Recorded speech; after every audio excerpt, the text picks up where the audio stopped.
دیکھیں، سب سے پہلی بات تو یہ ذہن میں رکھیں کہ روحانی علاج بالکل اسی طرح مؤثر ہوتا ہے، بلکہ اللہ کے کلام سے جب علاج کیا جائے تو اس میں تاثیر زیادہ ہوتی ہے جی۔ اور ہم دیگر علاج کی طرف بھی تو جاتے ہیں، ایلوپیتھک ہے، ہومیوپیتھک ہے، تو اسی طرح یہ بھی ایک علاج کا ذریعہ ہے۔ ٹھیک ہے۔ وہ چاہے تعویذ کی صورت میں ہو، وہ دم کی صورت میں ہو، یہ دونوں جو ہیں وہ علاج کا ذریعہ بنتے ہیں، روحانی طور پر یہ فائدہ بھی دیتے ہیں۔ ٹھیک۔ جیسا کہ ہم یہ دیکھتے ہیں کہ دور جاہلیت میں جو امور پائے جاتے تھے، اسلام نے ان کو کل عدم مکمل طور پر قرار نہیں دیا۔ اچھا۔ وہ چیزیں جو باطل تھیں ان کو ختم فرمایا، وہ چیزیں جن میں اصلاح کی ضرورت تھی اس میں اصلاح کی ہے، اور جو نئی اپنی تشریحات دین اسلام نے پیش کی ہیں وہ الگ ہیں۔ جی۔ تو اس کا مطلب یہ ہوا کہ بعض وہ چیزیں جو دور جاہلیت میں ہوتی تھیں مگر اس میں کوئی اگر قباحت تھی اور کچھ پہلو صحیح بھی تھے، تو دین اسلام نے ان صحیح پہلوؤں کو لیتے ہوئے، ان کی قباحتوں کو دور کرتے ہوئے ان کو جاری رکھنے کا حکم دیا ہے۔ ٹھیک۔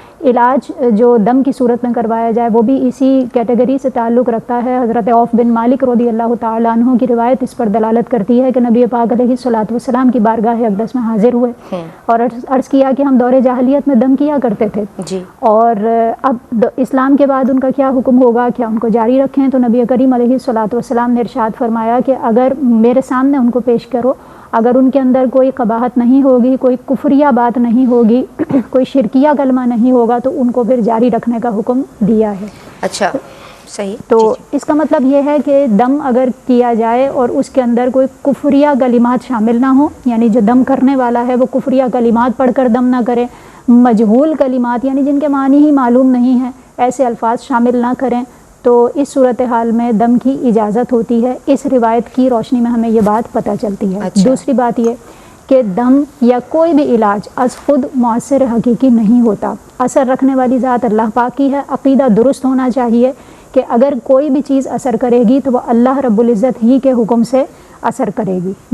تیسری بات یہ کہ قرآن کریم کی آیات سے، اسی طرح احادیث مبارکہ میں جو دم کے کلمات کئی مقامات پر بیان کیے گئے، علاج کی غرض سے نبی کریم علیہ الصلوۃ والسلام نے کچھ کلمات کو مؤثر بیان بھی فرمایا، اس کے ذریعے خود دم بھی کیا ہے۔ تو اس کا مطلب یہ ہے کہ ان کلمات کو یا ان دعاؤں کو اگر شامل کیا جائے اور ان سے دم کیا جائے تو یہ صحیح کانسیپٹ ہے، اور اس کے مطابق جو ہے وہ دم کرنا بالکل درست ہوگا۔ اور اس کے ساتھ ایک بات ذہن میں رکھی جائے کہ جب ہم کسی کے پاس دم کر، گھر میں ویسے لوگ دم کر دیتے ہیں، بڑوں سے کسی سے دم کروا لیتے ہیں، والدہ سے، والد صاحب سے، تو اگر قرآن پاک کی آیات پڑھ رہے ہیں تو تجوید کا خیال رکھنا چاہیے کہ صحیح کلمات ادا ہوں، جیسے باقی مقامات پہ تجوید کا خیال رکھنے کی ضرورت ہے اور قرآن کا تلفظ جہاں کیا جائے اس کو صحیح پراپر ہی ادا کرنا چاہیے، تو اسی طرح پھر دم میں بھی اس کا خیال رکھا جائے گا۔